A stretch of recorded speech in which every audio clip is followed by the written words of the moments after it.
Semangat pagi di hari terakhir bulan Agustus, Selasa 31 Agustus 2021. Sekalipun kita di penghujung dan mengakhiri bulan kemerdekaan bangsa dan negara Republik Indonesia ini, kita tetap akan bersama-sama menyatukan hati, menyatukan pikir, menyatukan kehidupan dalam persekutuan doa anggota keluarga Allah. Kita memulai dengan terlebih dahulu meninggalkan keramaian dunia, menenangkan hati, menenangkan pikir dalam saat teduh sejenak.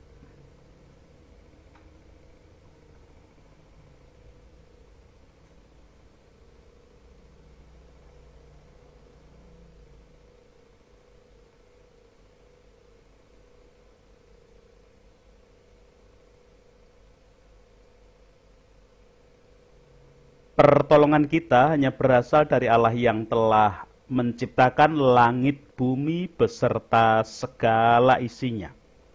Untuk itu, kasih, karunia, dan damai sejahtera yang dari Allah Bapa kita dan Tuhan Yesus Kristus ada pada saudara sekalian.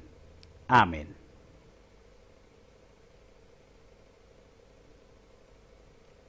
Anggota keluarga Allah, di penghujung bulan kemerdekaan ini, kita akan merenungkan sabda dengan tema dan judul menanggung risiko iman dengan jembar dadane, momot atine, dawa ususe. Agak panjang memang tema dan judul renungan hari ini. Sekali lagi saya mengulang, menanggung risiko iman dengan jembar dadane, momot atine, dawa ususe.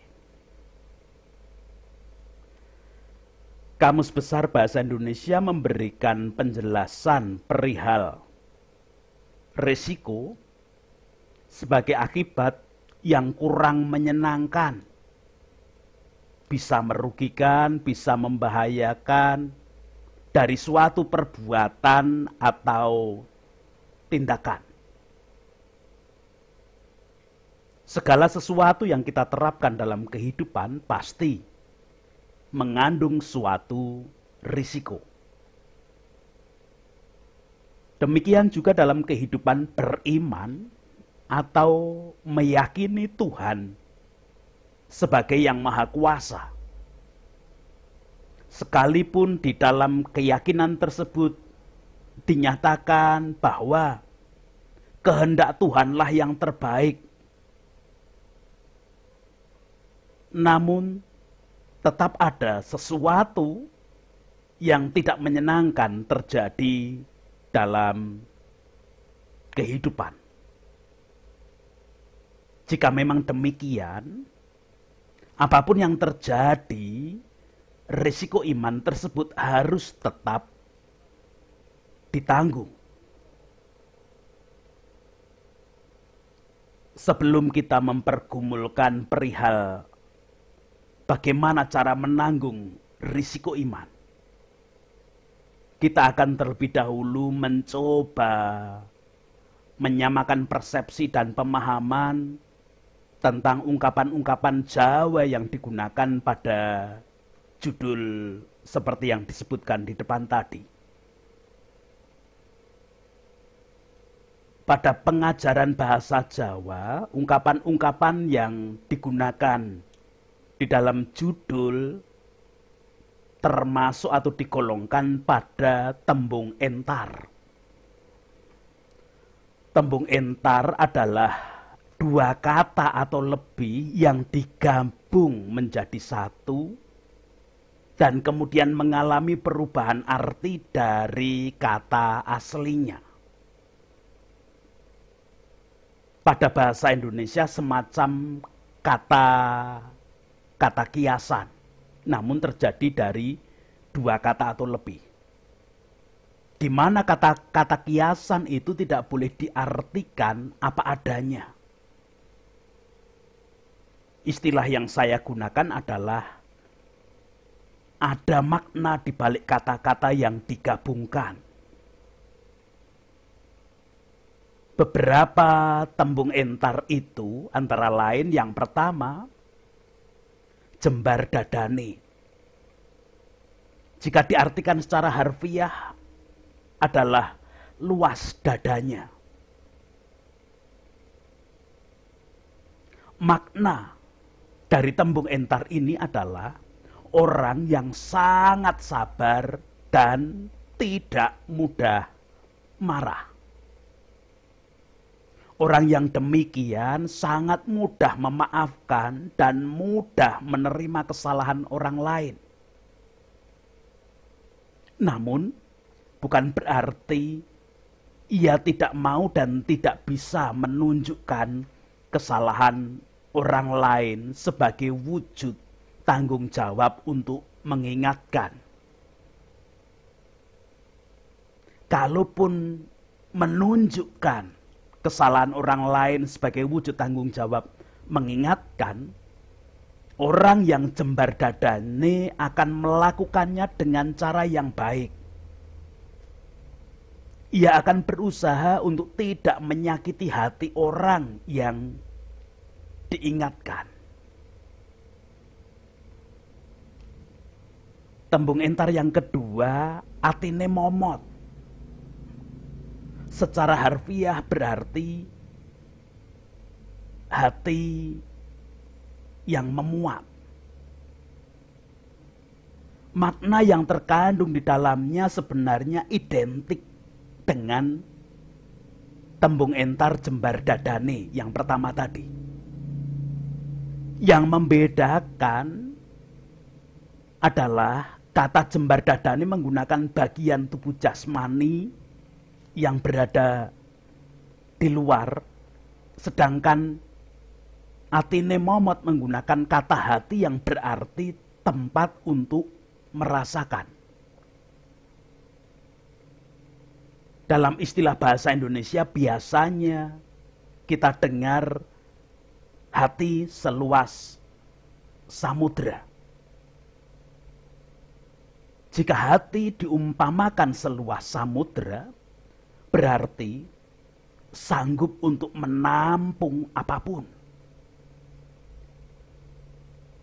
Jembar dadane lebih difungsikan ketika ada suatu perbuatan dari orang lain yang berdampak pada diri orang yang jembar dadane. Sedangkan atine momot lebih difungsikan tatkala ada bagian-bagian perasaan yang memang terjadi dalam kehidupan orang yang atine momot terkait dengan orang-orang lain di sekitarnya ataupun peristiwa kehidupan. Tembung entar yang ketiga adalah dawa ususe, yang secara harfiah berarti usus yang panjang. Makna yang terkandung di dalamnya sebenarnya juga identik dengan dua tembung entar sebelumnya, menunjukkan perihal kesabaran. Usus adalah bagian organ dalam manusia yang berfungsi sebagai alat pencernaan yang bentuknya melingkar-lingkar dari ujung akhir lambung sampai dubur. Jadi, dalam hal ini usus sendiri sebenarnya sudah panjang. Hanya karena bentuknya melingkar-lingkar terdapat di dalam tubuh manusia. Namun pada ungkapan tadi masih harus dipanjangkan lagi atau dibuat lebih panjang. Ini mengandung arti bahwa kesabaran itu sebenarnya tidak ada batasnya. bagaikan usus yang sudah panjang tetapi masih harus diperpanjang lagi. Anggota keluarga Allah, keyakinan Kristen memberikan pengajaran perihal cara menanggung risiko iman menggunakan 3 tembung entar pada ungkapan Jawa yang tersebut di depan tadi. Adalah Rasul Petrus yang dipakai Allah memberikan pengajaran bagaimana cara menghadapi risiko iman. Leksionari bacaan kedua hari ini memberikan kesaksian kepada kita.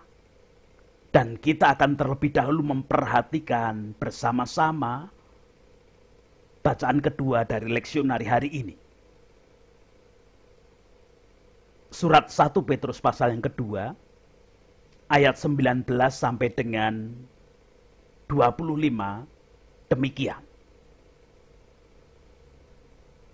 Sebab adalah kasih karunia, jika seorang karena sadar akan kehendak Allah menanggung penderitaan yang tidak harus ia tanggung.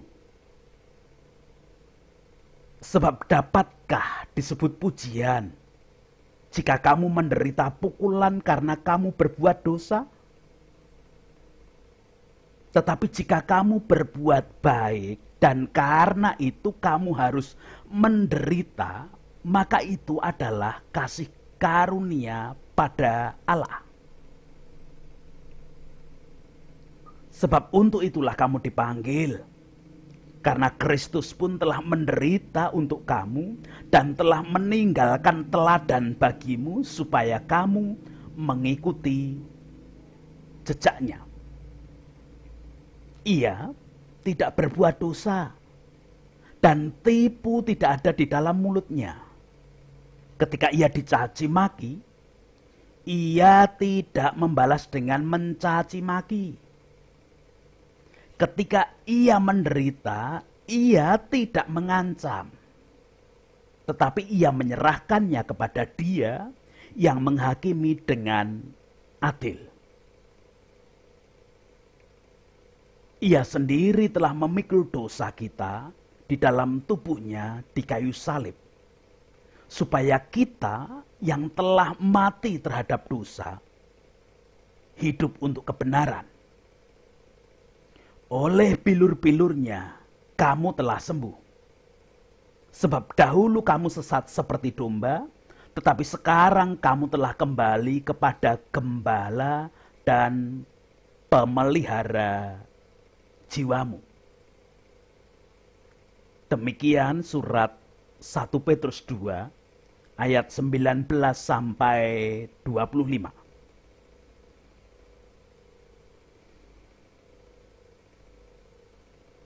Anggota keluarga Allah, surat Petrus yang pertama ini ditujukan kepada orang-orang Kristen yang tersebar di seluruh bagian utara Asia Kecil. Mereka disebut sebagai umat pilihan Allah. Maksud utama surat ini ialah untuk menguatkan iman para pembacanya yang sedang mengalami tekanan dan penganiayaan karena percaya kepada Kristus. Petrus mengingatkan para pembacanya akan kabar baik tentang Yesus Kristus yang merupakan jaminan harapan mereka. Apa harapan mereka? Yaitu keselamatan dan kesempurnaan keselamatan yang berupa hidup kekal. Sebab Yesus Kristus sudah mati, hidup kembali, dan berjanji akan datang lagi. Atas dasar itu mereka hendaknya rela dan tahan menderita, sambil menyadari bahwa penderitaan mereka merupakan ujian. Apakah mereka betul-betul percaya kepada Kristus? Juga mereka harus yakin bahwa mereka akan diberi balasan oleh Tuhan pada saat Yesus Kristus datang kembali. Anggota keluarga Allah, pada perenungan sabda hari ini saya mengajak berpusat pada ayat 22 dan 23, sekalipun nanti tetap terkait dengan ayat-ayat yang lain. Ayat 22 dan 23 menyatakan demikian. Ia tidak berbuat dosa dan tipu tidak ada di dalam mulutnya. Ketika ia dicaci, ia tidak membalas dengan mencaci maki.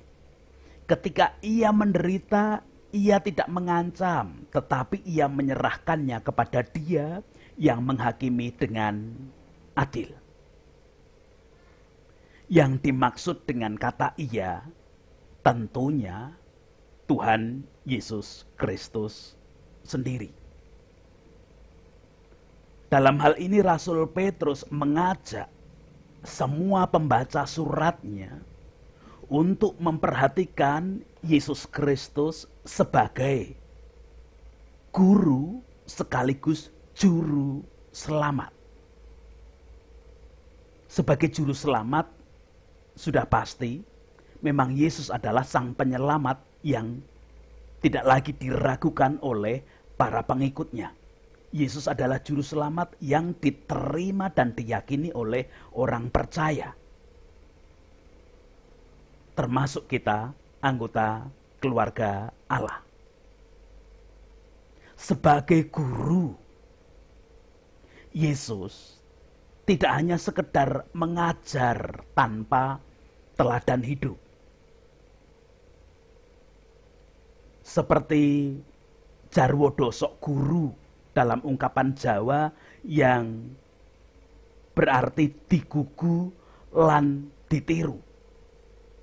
Yesus adalah sang guru sejati yang patut untuk digugu, diikuti apa yang menjadi kata-kata dan pengajarannya, dan kemudian ditiru, diikuti, dilakukan, diteladan apa yang menjadi sikap dan perilaku di dalam menghadapi risiko ketaatan kepada Allah surgawi. Anggota keluarga Allah, manusia yang bagaimanakah yang ketika dicaci kok tidak membalas dengan caci maki? Tentu orang yang jembar dadane, orang yang sabar ketika diperlakukan apapun oleh orang lain. Kita bisa mengingat ketika Yesus selalu dipersalahkan, ditolak, bahkan diancam oleh para pemimpin agama Yahudi. Ia, Yesus, selalu sabar. Sekalipun dipersalahkan, ditolak, diancam, ia tetap melakukan kebaikan-kebaikan. Lewat setiap mujizat yang dilakukannya, lewat setiap ajaran yang sesuai dengan kehendak Allah yang diajarkannya. Bahkan Yesus sebenarnya tidak hanya jembar dadane, tetapi juga dawa ususe yang selalu memperpanjang dan selalu memperpanjang kesabarannya. Kita bisa mengingat ketika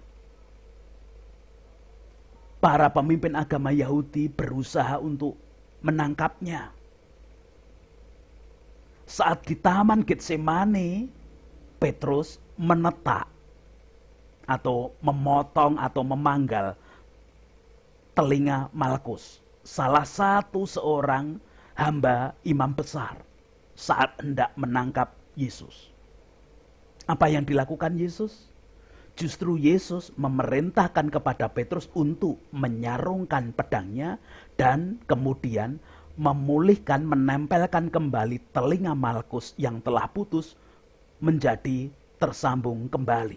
Ada suatu mujizat juga yang dilakukan ketika Petrus memenggal telinga Malkus. Yesus mengembalikan, menempelkan kembali telinga yang telah terpenggal tadi dan pulih, tersambung seperti sedia kala dan juga berfungsi seperti sedia kala. Tidak hanya sekedar kembali, tetapi berfungsi juga. Anggota keluarga Allah berikutnya, manusia yang seperti bagaimanakah? Yang ketika mengalami penderitaan dan tahu siapa yang menyebabkan penderitaan itu tetapi tidak mengancam. Tentu orang yang momot atine. Penderitaan erat dengan perasaan hati yang sangat-sangat tidak enak. Kita bisa mengingat Yesus yang tetap diam ketika diadili, dicambui, bahkan diserapai. Padahal dia punya kuasa yang begitu hebat. Dengan mujizat, dia bisa menyembuhkan segala jenis penyakit. Dengan mujizat, ia bisa memberi makan beribu-ribu orang. Dengan mujizat, ia bisa membangkitkan orang mati. Melalui bagian sebelumnya tadi, kita juga diingatkan bagaimana Yesus menempelkan kembali telinga Malkus sehingga pulih ketika dipenggal oleh Petrus. Bukankah dia punya kuasa yang begitu hebat? Tentu, dengan kuasa yang demikian, jika hanya mengancam dan kemudian mewujudkan ancamannya kepada orang-orang yang tidak suka tadi, yang mengadili tadi, bukanlah sesuatu yang sulit. Sesuatu yang sepele bisa dilaksanakan oleh Yesus untuk mewujudkan ancamannya. Tetapi apa yang dilakukan Yesus? Dia memilih untuk diam ketika diperlakukan apapun. Bahkan katanya, ampunilah sebab mereka tidak tahu apa yang mereka perbuat. Sungguh momot atine, jembar dadane, dawa ususe. Anggota keluarga Allah, itu semua tadi dilakukan Yesus karena ia sadar akan resiko ketaatannya kepada Allah surgawi. Ketaatan kepada Allah surgawi untuk mewujudkan karya penyelamatan bagi manusia yang sebenarnya untuk diberi belas kasihan saja tidak layak, tidak pantas. Bukankah manusia jatuh ke dalam dosa karena pilihannya sendiri untuk melanggar peraturan Allah? Bagaikan seorang anak yang selalu dididik oleh orang tuanya, tetapi kemudian memilih meninggalkan orang tuanya menjadi anak-anak jalanan.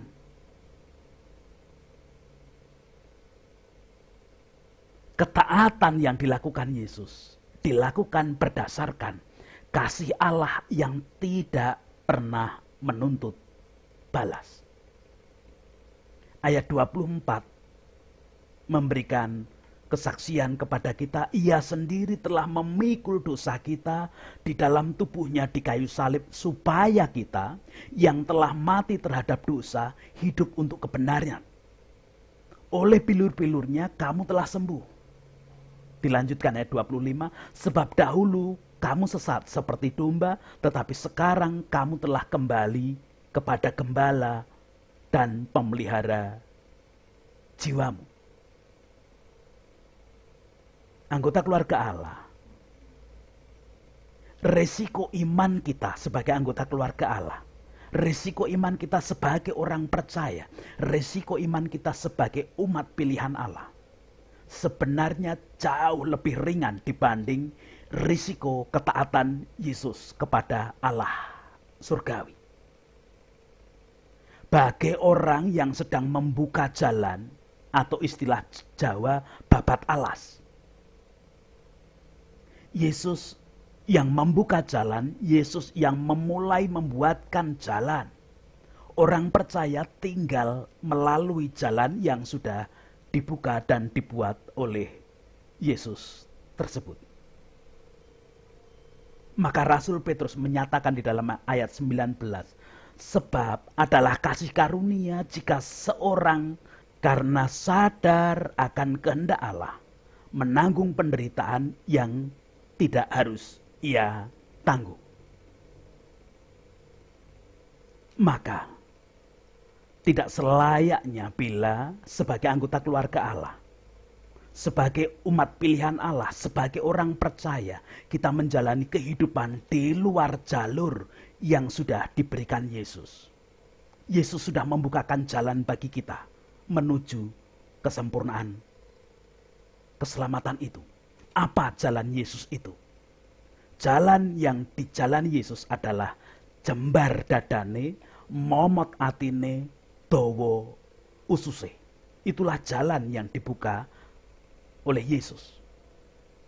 Tidaklah patut jika kita mengambil jalan berbeda, mengambil jalan lain dengan membalas kejahatan dengan kejahatan, membalas caci maki dengan caci maki, mengancam ketika mengalami penderitaan. Tentu itu tidaklah elok, tidaklah patut. Karena hal-hal tersebut adalah bagian perbuatan dosa. Ayat 20 mengatakan, sebab dapatkah disebut pujian jika kamu menderita pukulan karena kamu berbuat dosa. Tetapi jika kamu berbuat baik dan karena kamu harus menderita, maka itu adalah kasih karunia pada Allah. Tuhan memberkati kepada setiap anggota keluarga Allah. Amin.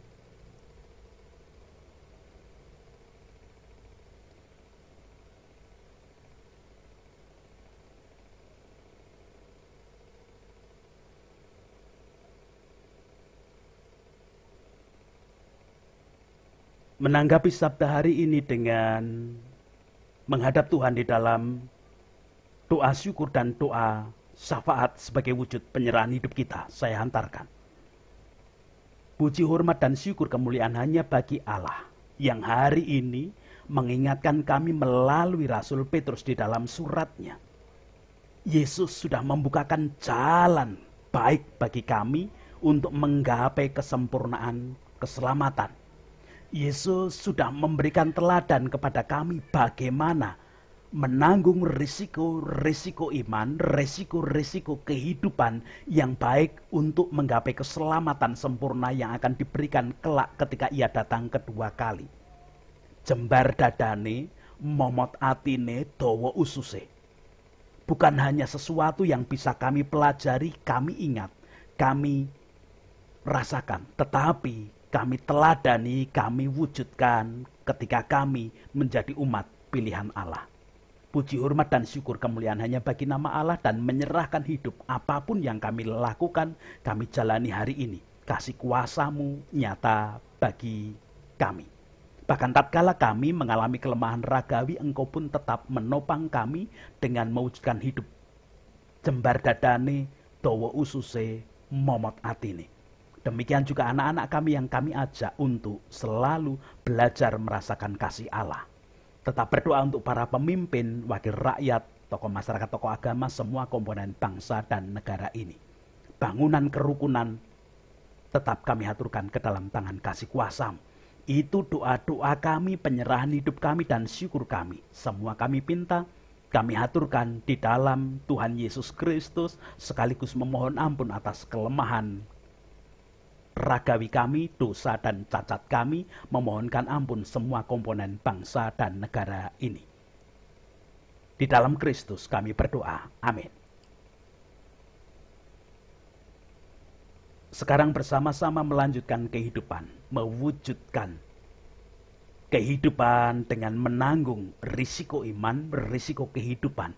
Karena Yesus sudah memberikan teladan, Yesus sudah membukakan jalan bagi kita, membawa berkat yang diperintahkannya. Kasih karunia dan damai sejahtera yang dari Allah Bapa kita dan Tuhan Yesus Kristus di dalam persekutuan dengan Roh Kudus tercurah melingkupi, melayakkan setiap anggota keluarga Allah, mewujudkan jembar dadane, momot atine, dawa ususe. Amin.